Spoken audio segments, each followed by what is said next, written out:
Hi, and welcome to episode 8 of my hardcore Core Keeper run on standard difficulty. In this episode, we are going to do some exploring of the next biome, the Desert of Beginnings, and we're going to take on the next two bosses. So let's jump in and see what I've been up to.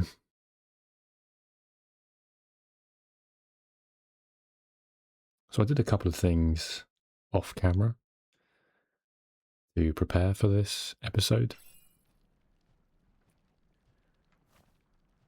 I'll probably forget some of them, but here are the main ones. I managed to get my range combat to 100, so I've now got all the talents that I want from this tree.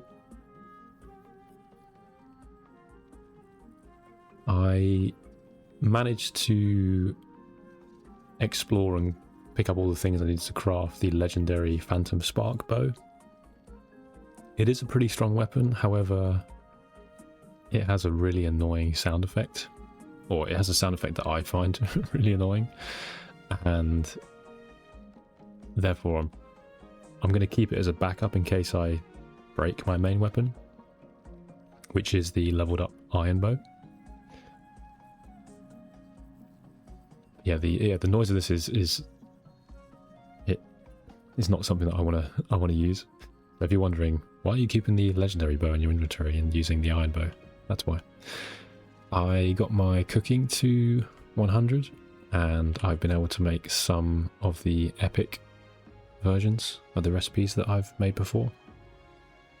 So in general, I'm going to save these for the boss fights, and I'm going to use the rare ones for kind of exploring. I have done some exploring of the next biome. This one's a little bit annoying because it takes a while to find the materials required to make this item. So I wanted to make Igneous the molten mass scanner, which is what I've made here. So using this will show me on the map where the next boss is. It's an optional boss, it's the next slime boss, and as you might be able to tell from the word, it's a sort of a lava molten theme. But in order to make this, you have to get 40 magma slime, and unlike the other two biomes, the sunken sea and the wilderness, the slimes in the Desert of Beginnings don't appear all over the map and leave their slime everywhere. They only appear in these areas here, which are these sort of mini biomes. I think they're called quarries. But I've found 2 of them so far, and that's given me enough slime to make the scanner for this boss. So let's go ahead and see where Igneous is hiding. And I got pretty lucky because one of the quarries that I found had a waypoint, which means it's the one that has Igneous there. So when we go and kill this boss, we can use the waypoint to cut down on the time travelled, which is nice. And the next main boss is called Ra-akar, I forgot what his name is now. We've got the sea titan, the sky titan, and the something titan. I've forgotten. We'll find out soon. But in order to find him, we can speak to the core. So it says the Desert of Beginnings, in which Ra-akar resides, can be found to the south from here.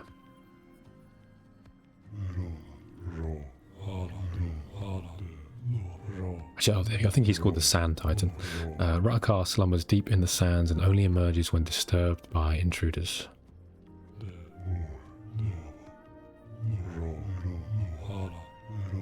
And that's just repeating it. So what we've got now is a location for the ancient shrine.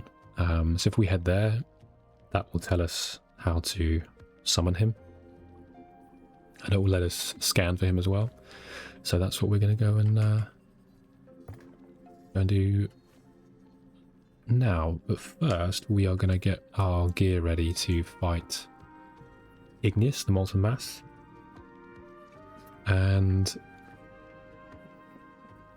like all the other slime bosses, the slime that he leaves on the floor will slow us down.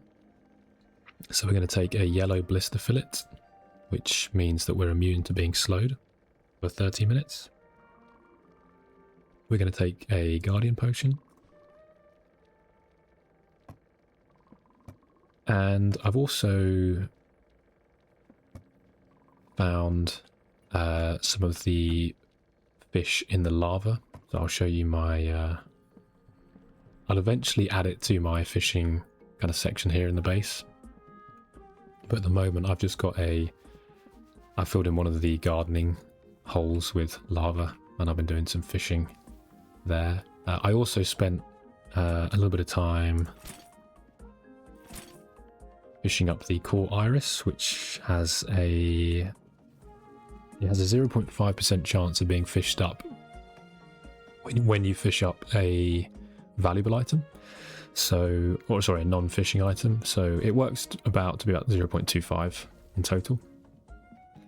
And I also managed to get quite a few of the lava fish, which have a very, very nice bonus of making us immune to burning, which is really, really annoying in the molten quarry area, because all the enemies do burning damage, and Igneous' slime is going to do burning damage as well. So what we've got is some of the epic foods. I haven't got lucky with the other recipes because there's a sort of about a 1 in 20 chance you get them whenever you make it. So I'm going to be filling in the gaps with the rest of it.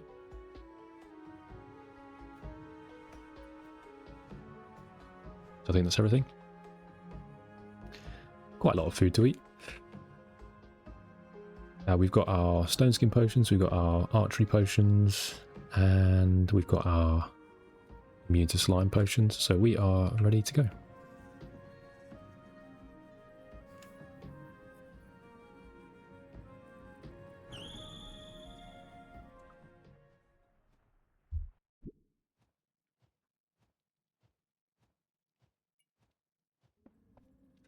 So we need to try and make our way through to Igneous, and we don't do enough damage to mine the walls here, so we need to try and find a natural path to him.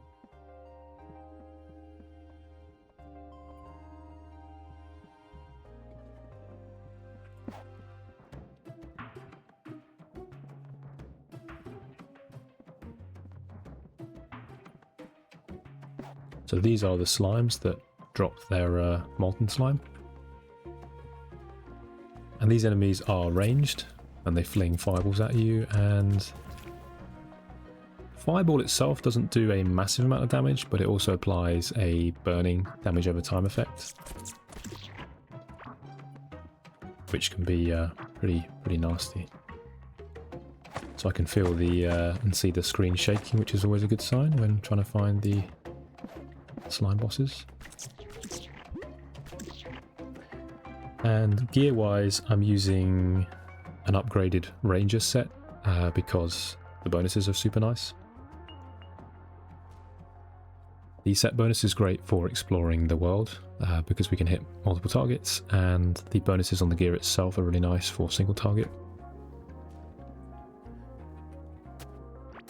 So our gear is plenty good enough to take on this boss.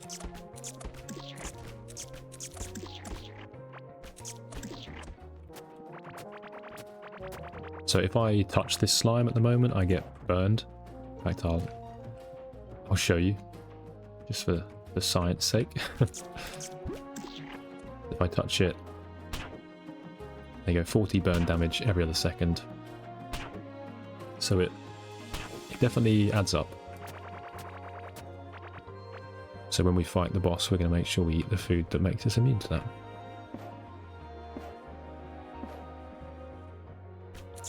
So there he is, in the top left corner. So at the moment I've been using bridges to fill in the gaps, but if a slime boss lands on bridges, they break them. So I'm going to use... there you go, it's got hit by... As you can see, it hurts a little bit. I'm going to use just standard dirt blocks to fill in the flooring. I haven't brought any bombs with me to blow up these kind of stone formations.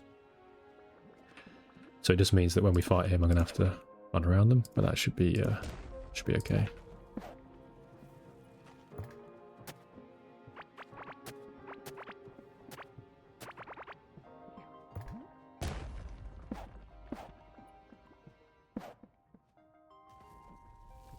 In fact, I think with our gear and the buffs we have from our food, we probably don't need to optimize the whole arena, so let's go ahead and eat up.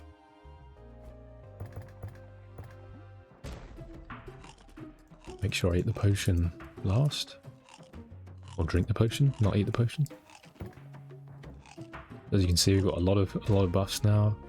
I'm going to use the Guardian Potion, Stone Skin, Keen Potion, and here we go. So similar to the other slime bosses, he will jump around and try and smack us.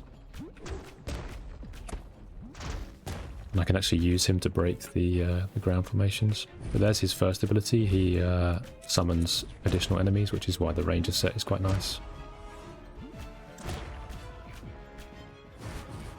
There's his second ability, which is to fling eyeballs out.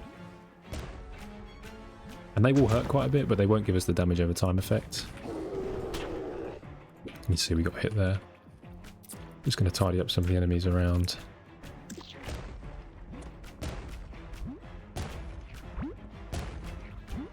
So we got hit there, but we managed to dodge it with our dodge chance, which is quite nice.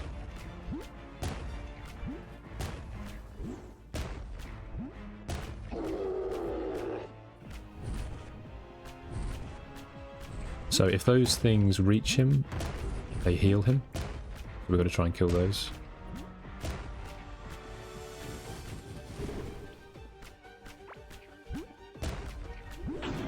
And there we go. So the food that gives us immune to burning was really, really helpful there. Trying to find out my list of buffs. Because it means that we don't have to worry about all of this slime on the floor.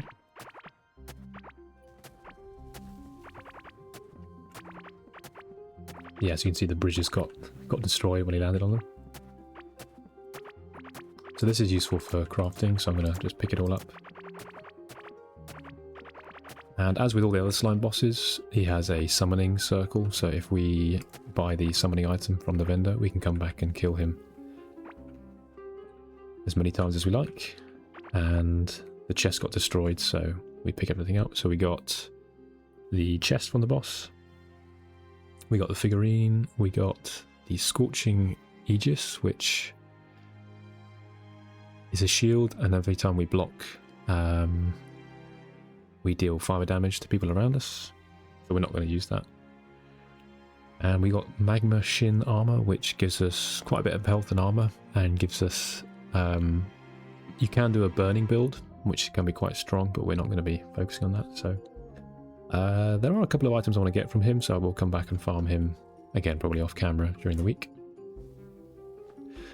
But for now, it's time to go and look at the next shrine, which is just to the northwest. And that's going to allow us to locate and then summon the main boss in the Desert of Beginnings.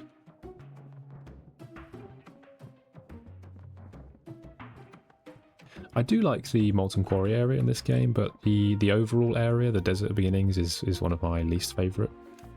They have added a lot of stuff since I last played. So I've left a couple of markers around the map that we can go and explore. As I will show you the area. So this is one of the main enemies. And they're not too dangerous on this difficulty, but especially if you're playing on hard, these things can be really, really scary. They sort of swoop in and attack, and then they also have an attack where they just blow themselves up, and it can do quite a bit of damage. So good job we are ranged and we can just stay away from them. But with all our epic food buffs, they're quite easy to kill. So we're trying to head up to the ancient shrine.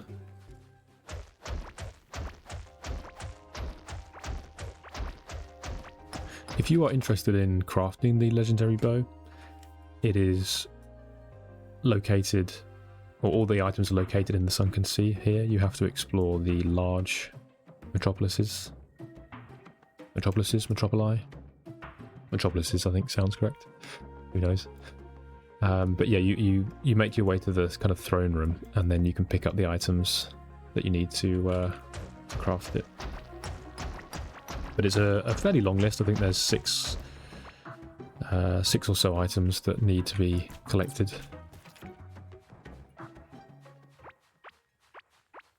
So I definitely recommend using a wiki or guide online to keep track of them. These are the other main enemies in the biome, and they have a low chance of dropping a really, really nice ranged weapon, so... and that's the boulder for the area, and this area drops galaxite ore. Off camera last week I did find a boulder here, so that's where I've got my drills all mining away. So I don't need to do anything with this one. I think each boulder gives about 1,000 ore, which is plenty for the majority of the game. And that's a lot of lava.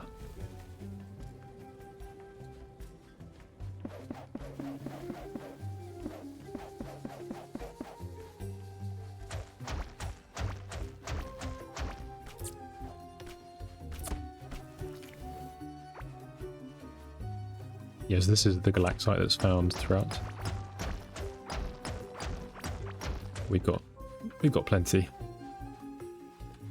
So we are getting close to the shrine.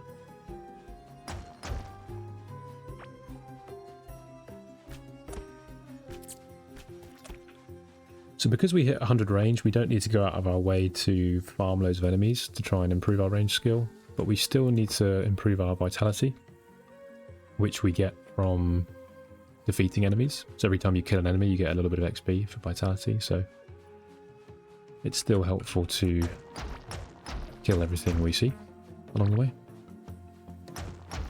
And of course it gives a chance for them to drop their valuable items, especially these guys.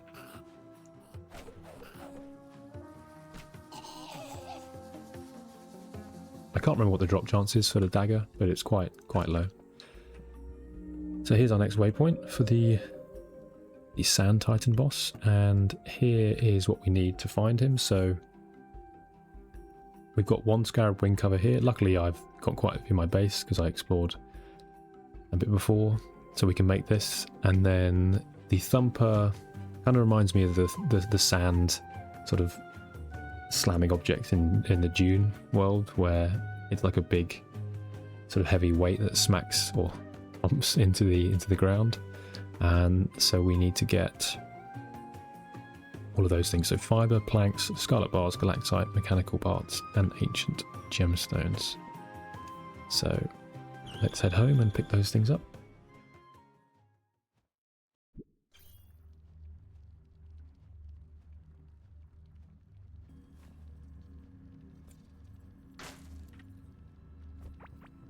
So I'm just going to disassemble anything I don't need.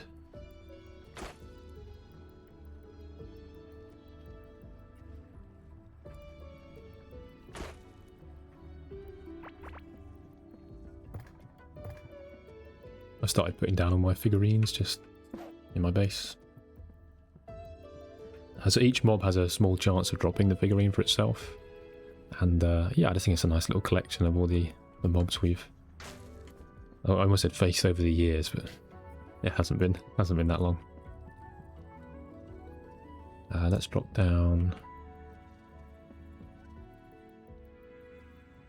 Kind of running out of... let's put that down here.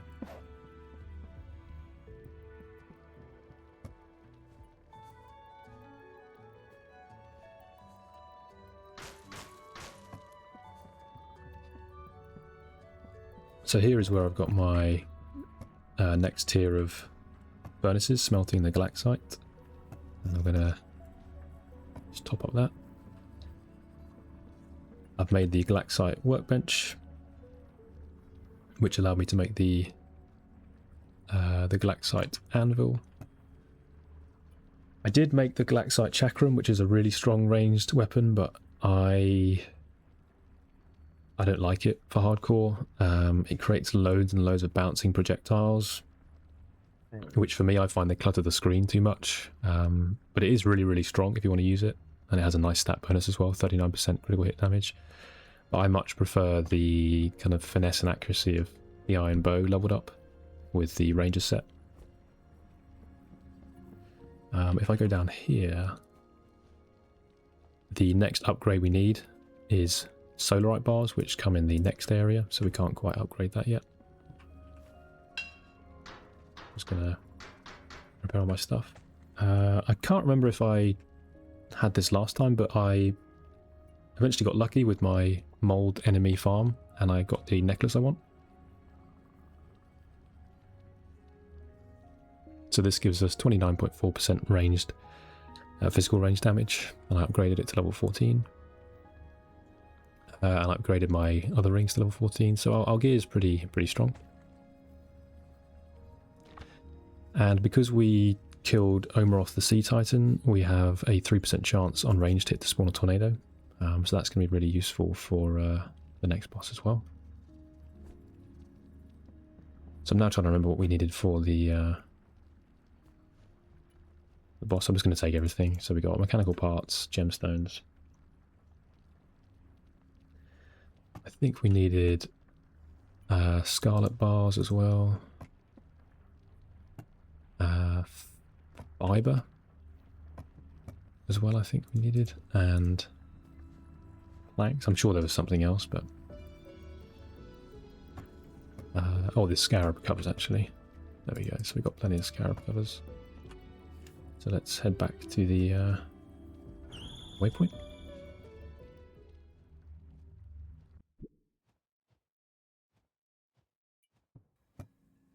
Nice, we can make both. So that's the scanner that will show us where he is. And that's the item that will summon him. So let's go ahead and use it, see where he is. So as you can see, this place is enormous, like the rest of the zones, and if you were to try and find it on your own, you'd probably have to scour the entire place until you found him. So luckily, the scanner just tells us exactly where he is, and we have the item that summons him. So we're going to head to our base one last time, grab all the gear that we need, and then fight him. So this boss, I would say, is one of the trickiest bosses, because he has quite a lot of stuff that goes on the screen. Just going to use this as well, see what it shows us.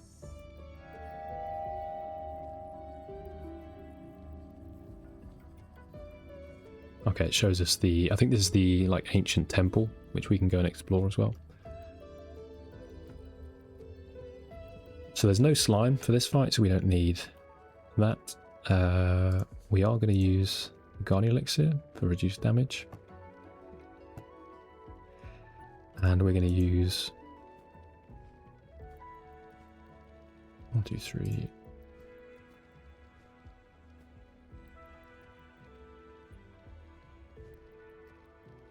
I could use the epic version of that, and then the regular versions of all of these.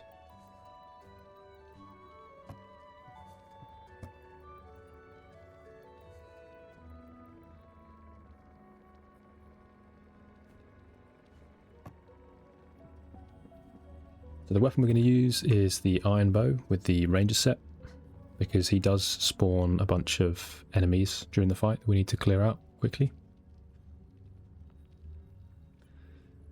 And he's going to spawn loads and loads of things on the floor as well, like earthquakes in the sand, which hurt. And one of the most annoying attacks he has is he summons these sort of triangle energy things that follow you quite quickly. And the way we're going to avoid those is by using walls to block them. So we've got a waypoint there, which is closer.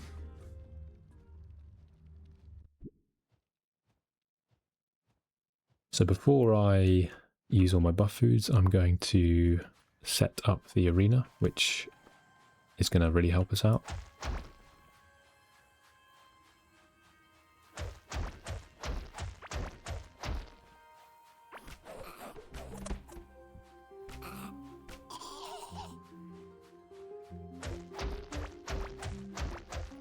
I like seeing the little eyes. So our pickaxe is strong enough to break the walls of this place, so I'm going to try and find the I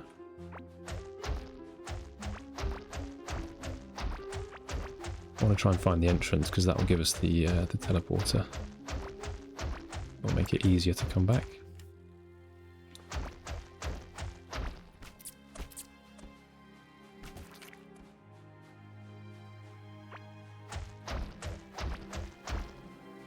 Okay, here we go. So this is the I wonder if that would show something. No, this is the entrance to his arena. I can't remember if there is a teleporter nearby. I'm just going to have a quick look.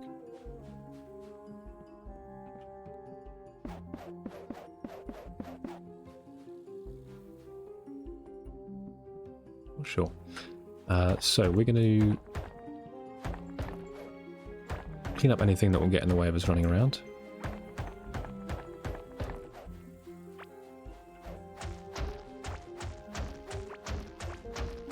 And we're going to make the arena a little bit bigger, because that's really going to help us out. Lots of stuff to dodge in this fight. So to summon him, I'm just going to place the thumper in somewhere in the middle.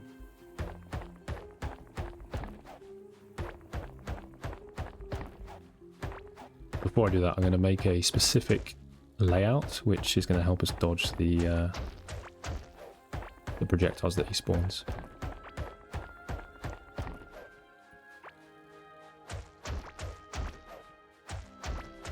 I've got the hiccups again from.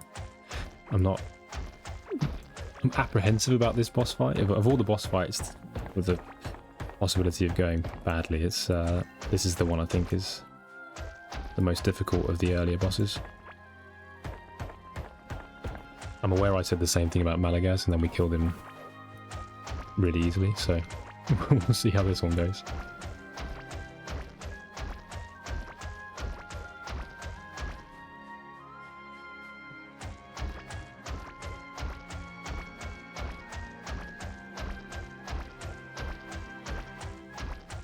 Alright, that should be big enough arena.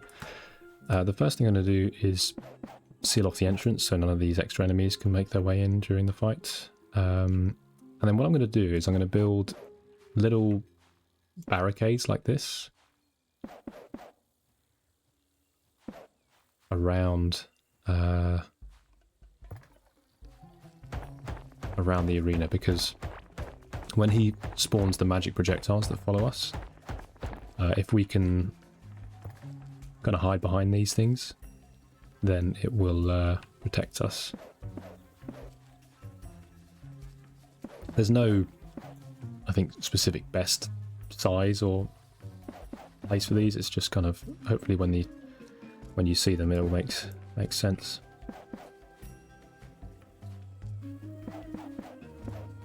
So I'm just making it, the reason why I don't make it one gap is because I want to be able to easily sort of maneuver in and out. And if I make it one, I might overshoot it and get stuck. So I tend to make it 2 or 3.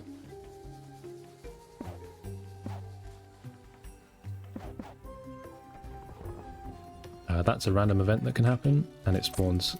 That was added to the game since before the last time I played. Sorry, that didn't make sense. It was added to the game since the last time I played, and the first time it happened, I really panicked, so I didn't know what it was.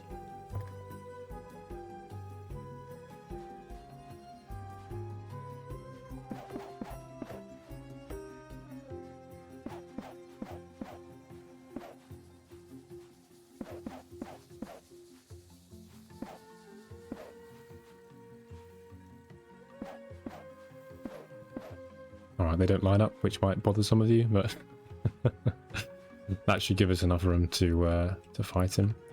I think when he moves around, he might break some of these walls, so we might create some during the fight, but hopefully all of our buffs will be enough to see us through. So let's go ahead and eat a lot of food. And I'm going to use the summoning item first. Alright, here we go. So yeah, he creates these things on the floor in lots of different patterns. One of the patterns follows you around, the other one, like that, goes in a circle around him. Then he switches to a movement phase, and yeah, he's breaking some of our walls.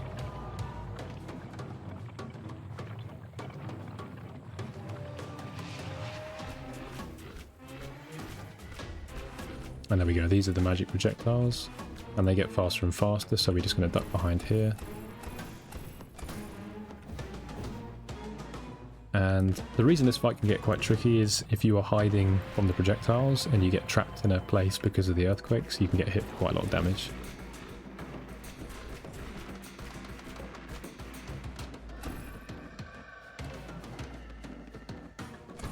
So he's done his enrage phase, which means he now moves faster and does all his attacks faster. So that's another one of his attacks, he summons enemies.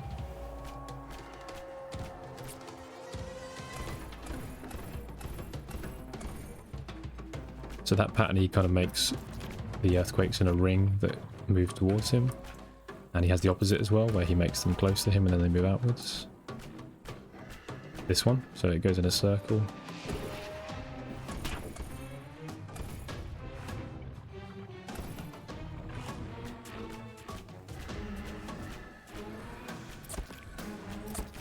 This is why the ranger set's really nice, because it allows us to clean up the enemies quite quickly.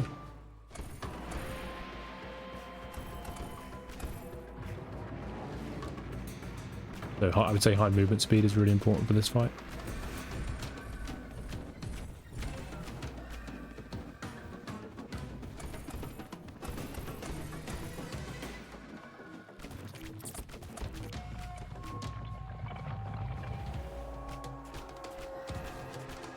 Almost there.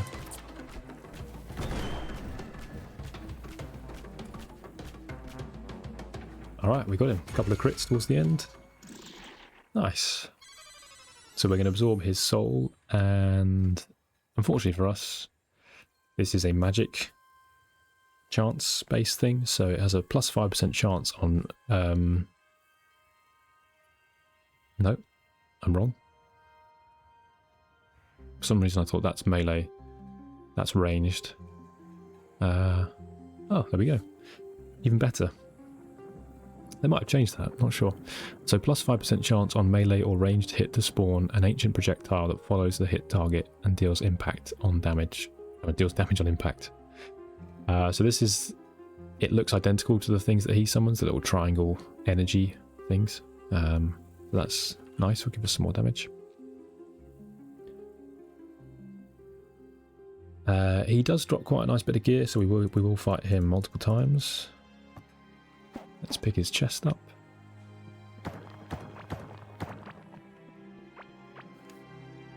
And yeah, before we sort of wrap this episode up, we're going to go and explore the Sacred Echo there, so let's head back to base first.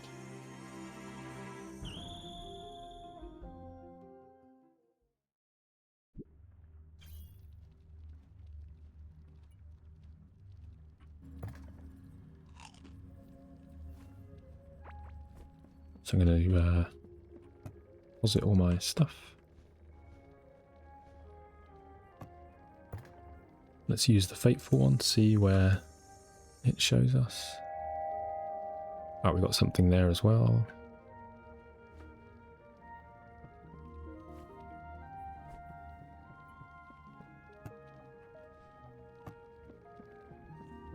And we are almost at the point where we're going to swap builds to a dodge build. At the moment we're still using our trusty Ranger set with Judith the Owlux.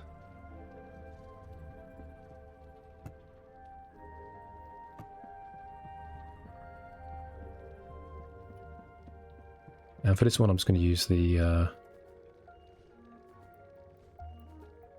don't know how long it's going to take, so we'll take a few of each.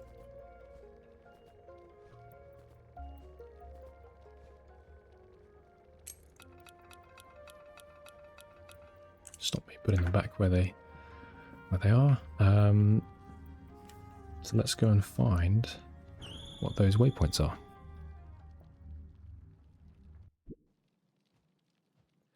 I think these might have been added to the game since I last played, so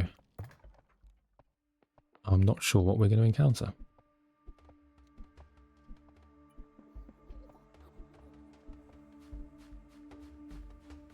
So on the way I'm just going to go past my boulder setup. My drills are chipping away nicely. So yeah, we're going to head down to the Sacred Echo.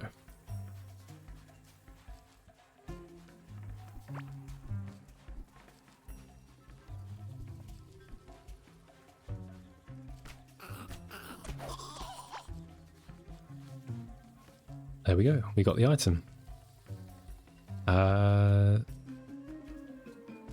So our bow does 216 to 262 damage. It attacks 1.4 times per second, and it gives us a bonus of 37.5% physical damage. This attacks much faster. It gives us a higher crit chance. Let's just try it out, see what happens. This is unupgraded as well and unreinforced. So probably will get a fair bit better, but as far as I'm aware, this is one of the best single target weapons ranged. And it attacks much faster. So that's the ability we just unlocked.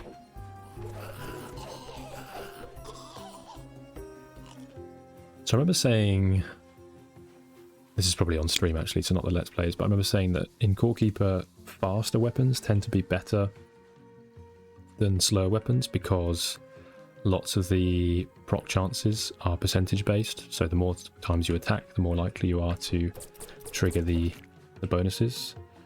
However, for hardcore, I tend to prefer weapons that aren't that fast because every time you attack, you slow your movement down. You have to pause to shoot or throw.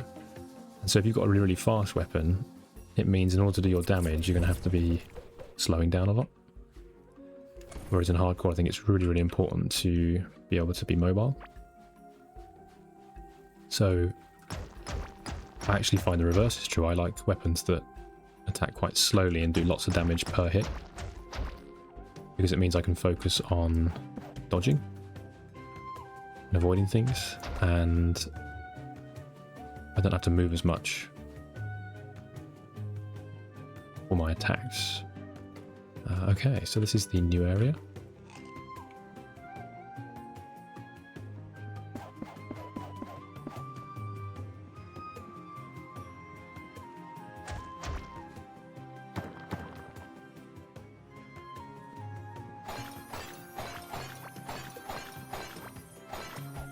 Quite satisfying to just go around smashing these.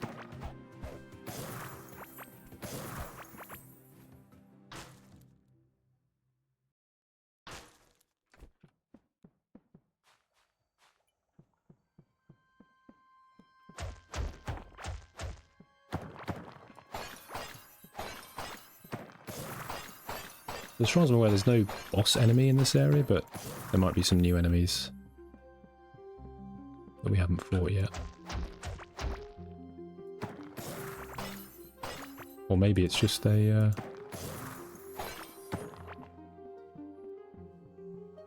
an area empty of...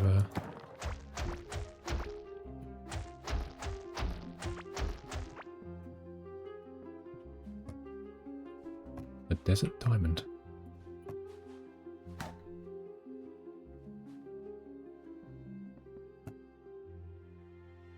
Ah, I know what this area is. This is the area where, if you collect some key items from across the map, you can open each of these kind of tombs and you get, I believe it's a set of armor called the Godly Armor, or the Ancient Godly Armor. Yeah, so Oroth Compass. And then this one will be... I think the item for this one is Azios's Feather. Yeah. So each of these items is... it's in the Desert of Beginnings somewhere. I might farm it off camera. Not, as far as I'm aware, the armor isn't amazing for what we want to do. But I might do it just to collect it. Yeah, so you can see on the map we've got kind of the 3 chambers, and if you unlock all of those, I think you can get access to the big one.